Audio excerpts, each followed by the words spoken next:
It's Wednesday, my dudes, and in this video I'll give you a sneak peek what's about to happen.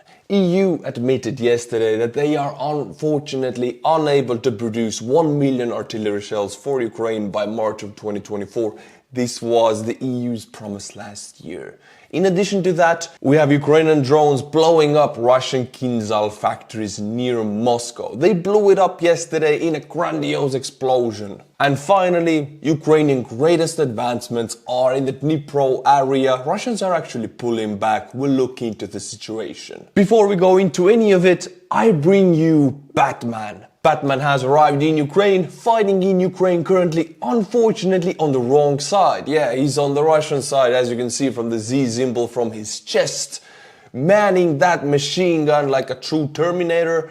But since he's Russian, I would have to call him the Blyatman. Yes, the Russians have brought out their Wunderwaffe, the Blyatman, part of their new futuristic weapons program that Putin commissioned. Look at this Blyatman. A lot of the comments under this post say that Batman would never fight on the Russian side, and Batman doesn't use weapons, he fights with his hands, he doesn't like firearms, so you can see this not real Batman, but more like Blyatman. Last year, the European countries and the EU in general promised Ukraine 1,155mm artillery shells. This was back at the time where artillery shells were talked about and Prigozhin was going about his artillery shortage. And at the same time, Ukrainian army was defending Bakhmut and there was an acute artillery munition shortage as there is now. So EU stormed in to help and promised 1 million shells by 2024 March.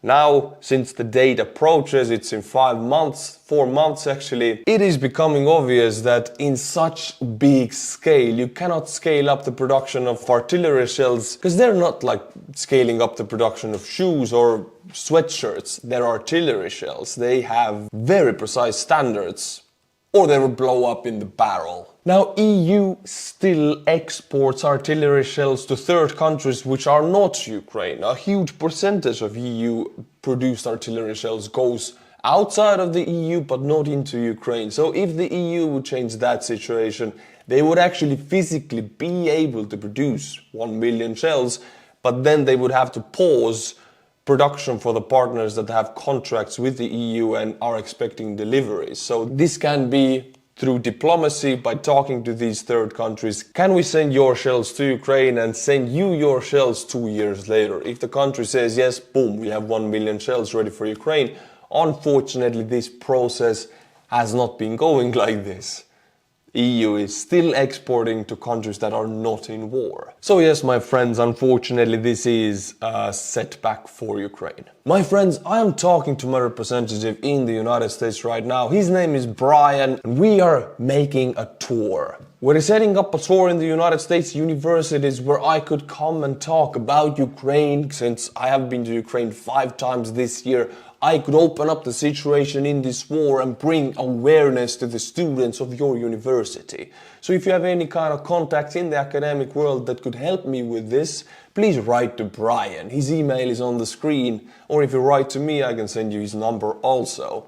He will handle every kind of contacts and communication in the United States on my behalf, and I will fly into the United States and we'll make a tour and we'll meet. Now I'll read to you a report from Russian military blogger Romanov, which is translated by Dmitry beautifully, and it's about partisan activity in eastern Ukraine like Luhansk. I mean, these areas in eastern Ukraine, they're supposed to be more Russian-minded. This is why the war started in the first place in 2014. Russian separatists declared Donetsk and Luhansk People's Republics, then Russia brought in the army. It was about protecting those areas, you know, for the Russian people. They have always sold these areas to Russian people as Russian-minded areas, but there is an insane active partisan movement going on in these areas. Let's read the reports. Food in local shops. Pelmens, which are dumplings, pelmens with needles, pelmens with poison, energy drinks with sulfur, and so on. We seized heaps of food, we killed people, they're still poisoning food. So the report indicates, I mean, imagine you're eating a dumpling and there's needles inside. This is Russian life in occupied Ukraine. The most dangerous are Jaguars or energy drinks. They're mixed with sulfur, which corrodes stomachs. people with holes in their stomachs have to evacuate. So you drink an energy drink because, you know, if you can, you will in the forest or in war, because it's such a boost to your day. And suddenly your stomach starts to fall out. There's a hole in your stomach. Slava Ukraini, my friends. Pelmeni with poison and energy drinks with sulfur. Kids gifted lighters to the soldiers a few times, which exploded. You're trying to have, you know, your careless smoking daily, which the Russians do. I need to have my careless cigarette every day. Bada boom. Slava Ukraini number 2. It's a confirmed fact. The disposable vapes also explode. Oh, I'm trying to have my careless cigarette, but I don't want to be unhealthy, so I'm gonna vape. Boom! Slava Ukraini number 3. Partisan movement is very active. Twice we killed local family couples, my god, who took light mortars, went to the rear forest via checkpoints with children and shelled our occupied company. So here they admit to killing civilians and killing families. It is horrible. No wonder Ukrainians are poisoning them left and right. No wonder they have needles in their pelmeni. I mean, get out of the country. It's Ukraine. Today, an interesting information came out from the Russian sources in Dnipro area. Russian sources admit that due to Ukrainian activity, it is impossible to supply units on the Kinburn Peninsula. Let's go to the Kinburn Peninsula. If you're wondering where is it, then boom, this huge land area that goes into the sea is Kinburn Spit, Kinburn Peninsula. Of course, it shows as occupied by the Russians. But today's reports say that due to very active Ukrainian shelling and their firing sectors and firing reach of artillery over Russian logistical roads, they're unable to supply their positions in the Kinburn area. This indicates they might have to pull back to what Russians like to call more favorable positions. And this is the Kinburn Spit. Then we have the Krynky area. The head of the Ukrainian president's office was also the first Ukrainian official to directly confirm that Ukrainian forces have established a permanent positions on the eastern bank of the Dnipro.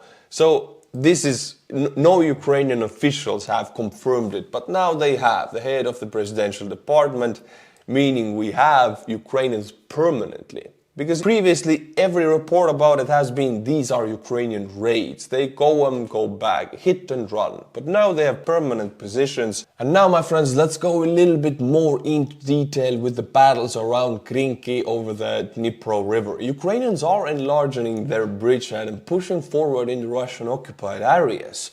Let's look into it. The most intense clashes yesterday took place in around Krynky, which is the only settlement on the eastern bank of the river where Ukrainians managed not only to hold the bridgehead for such an extended period of time, but also continuously expand it. After Ukrainians withstood a series of Russian ground attacks and even ambushes and completely eliminated one such Russian assault unit, Ukrainians assumed a more aggressive stance and started expanding outwards. Geolocated footage shows that Ukrainian forces made marginal advances further into Krynky, as confirmed by the Institute for the Study of War. So this information is already confirmed. And now we get to the interesting part where the Russians admit that they would have to be pulled back to the more advantageous positions. Russian sources admitted that Russian forces tried and failed to push Ukrainian forces from Krynky, and the Ukrainian forces are conducting offensive operations. And also, a month ago, Putin sacked the previous commander of the entire Dnipro grouping of the Russian armed forces, and now it's General Teplinsky, a man with the Saintnik Special Forces background. He was sent there to push Ukrainians back, and we're seeing the opposite right now. Instead of trying to push Ukrainians out of the eastern bank, Russians gradually switched into defense mode and tried to stop the Ukrainian movement, especially towards Kozhatsky Lagery. So Russians now know they cannot push the Ukrainians back. Now it's full defense, even pulling back. The latest reports indicate that Russians right now are pulling back from this forest massive and establishing a new fortified defensive position on the M14 supply route, which is this one right here, which connects Melitopol to Oleshki. Novakhovka is connected to it, Kozhatsky Lagery. This road is everything in the area. So Russians are clearing out this forest Ukrainians are moving in. This gives you a brief overview of what's going on, and I would say this is the biggest area where Ukrainians are advancing right now. It's becoming one of the hottest fighting areas in the entire front, actually.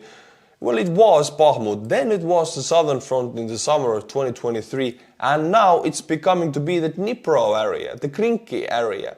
First of all, Ukrainians will connect all their bridgeheads into one great liberated zone, and then they can push out from any part of this Dnipro river. That is the goal. Now we'll look at statistics, and you're not going to like these statistics because it doesn't favor the West. Supply of weapons for Ukraine and Russia in 2023. The West has supplied Ukraine with 28 battle tanks, main battle tanks per month in 2023. This is also old Soviet tanks, T-72s from Poland, but also Abrams, Leopards, Challengers.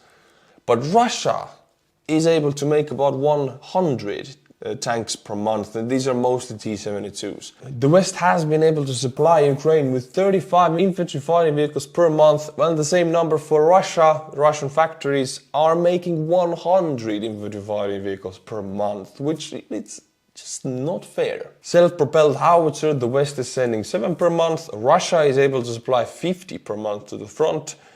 Towed artillery, West is sending 13 per month. Russia has a lot of those. They have a lot of that dumb iron. T-30 howitzer, T-20. Mstad gets sent 200 per month. MLRS, the West has sent 0 per month. And as you can see, these are deliveries of armor from the West, tanks and armored vehicles. This darker blue, it has gone down very significantly. 5-fold it has gone down. And now it's November and we can see it's only like 50-40 per month here. And artillery has gone down also a lot. So we see the Western aid diminishing, and I am very sad to see that. And the truth is Ukraine can only achieve success with Western aid and thanks to the Western aid. So without it, the situation becomes tense. This worries me. But to ease my worry a little bit, and yours also, I bring you the Russian losses of the past 24 hours, that is 15th of November 2023. 820 Russian personnel KIA knocked out cold. 15 tanks, 18 armored personnel vehicles and 58 artillery systems. Now this 58 right here is the highest number throughout the war, as much as I know. We have had 40 is a lot, 45, 38, 58. These are these T-20, T-30 howitzers that Russia is unfortunately able to supply to the front, 200 per month. So even 58 wouldn't fix that situation. But it's mind-bogglingly high. Put them into one room, 58 of those, you would need an entire football field to fill them. And these are big, big metal guns. They're not small or nothing, and they're all destroyed in 24 hours. This is huge. Today morning, something exploded near Moscow. Well, I know what it was. It was another incident of that very famous Russian careless smoking activity that they like to do. Look at the map, my friends. This is Moscow, and we'll zoom into the city of Kolomna, where is a factory, a top secret Russian factory that produces what? The supposed Russian Wunderwaffe of Kinzhal missiles that were actually shot down in 2023 by patriots and are continuing to be shot down by patriots. But these are the newest and the baddest and the most expensive Russian missiles produced right here. And this footage, you can see a Ukrainian drone flying into this city and hitting exactly that factory. Now this is the second time this happened in the past 2-3 days. 2 times. First time happened, I didn't report on it, now I do. Huge explosion, factory demolished to the ground, and Russian Kinzhal missile production has diminished. They should not smoke that carelessly.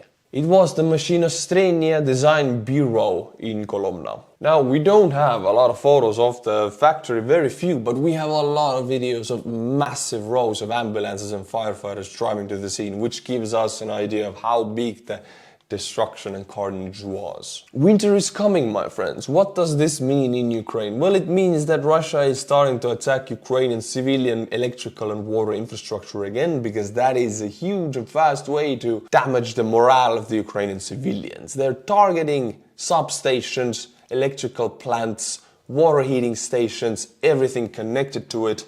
and usually with cheap Shahed drones made in Iran and now made in Russia.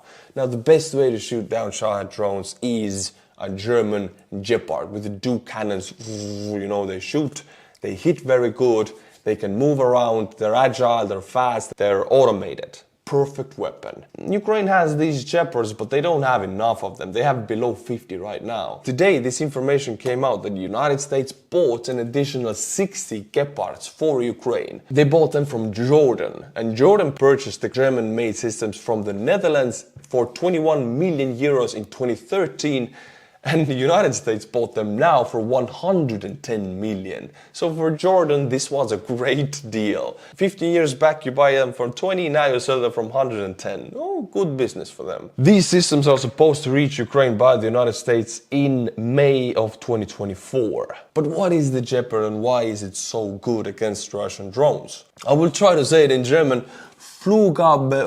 The Flugabwehrkanonenspanzer Gepard. My god, German, change your language. Is an all-weather capable German self-propelled anti-aircraft gun, SPAG. It was developed in the 1960s and fielded in the 1970s and has been upgraded several times with the latest electronics. It has been a cornerstone of the air defense of the German army, Bundeswehr, and a number of NATO countries. It is effective most against the drones since they are slow and loud, and this is also on radar. They have a huge radar cross-section. The only issue about Gepard right now is the ammunition. See, the ammunition is mostly produced in Switzerland and they have the biggest stock of Gepard ammunition in Switzerland. It is very bad. Switzerland is, on papers, it's a neutral country, and they have multiple times banned Germany to send Swiss ammunition sent to Germany. It's German ammunition, it's made in Switzerland. Germany is not allowed by Switzerland to send their stocks of Gepard ammunition to Ukraine. So Germany has sent about 45 Gepard systems, but thanks to the Swiss neutrality, they cannot send any ammunition. So the biggest issue is ammunition, and we get back to it. It is always the Gepard ammunition. Here is the Swiss for you. They could allow the sending of this ammunition because Gepard is not used offensively, only defensively, only to destroy drones on the sky. And the Swiss are like, no, we're neutral, we're not gonna do it. Although destroying these drones would save countless civilian lives, the Swiss are still super neutral, which in my eyes is anti-Ukraine. Today, my friends, Chinese chairman Xi Jinping, I don't know if I'm saying that correctly, but he's in San Francisco, he's in United States of America. He's weird. I would never have imagined that we see Xi in America again physically, and it might be the last physical visit, because since the Cold War tensions are rising up, I mean, might be very well the last one. We don't know, but it's a big thing. On this footage you can see him arriving, the motorcades driving around in San Francisco. United States has cleaned up the streets, cleaned up the subway for him. Now, why they meet and what's the goal of this meeting is to reduce tensions between United States and China, and both sides are expressing their willingness to de-escalate the situation. Of course, that is not going to happen. That is what you do because it's diplomacy. But it's a good message, because if there was the opposite message, that we are against, and then tensions would rise very fast. So as long as there is physical communication, diplomacy going on between two countries, we're still in a good place, in my eyes. This is a necessary meeting, and I stand by communication. It is number one. My friends, I recently sent all of you a letter in Patreon.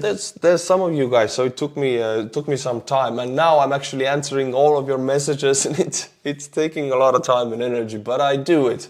So go to your Patreon and check out the messages, and now I'm gonna read you 5 new patrons who actually came yesterday. They are tier 10 and above. And this is his name, I'm not kidding you. Doug Jour Killing Me Smalls Bell. Weird name. Kerry Zucker, Gregory Kola, Kaz Nick, Shelly Bugart. Thank you to these people, and if you like my channel, go to the Patreon, become a Patreon tier 10 and above, and feel free to shoot me a message. You'll be getting a response. Until my next video, my friends, which will be tomorrow, Slava Ukraini, and bye bye.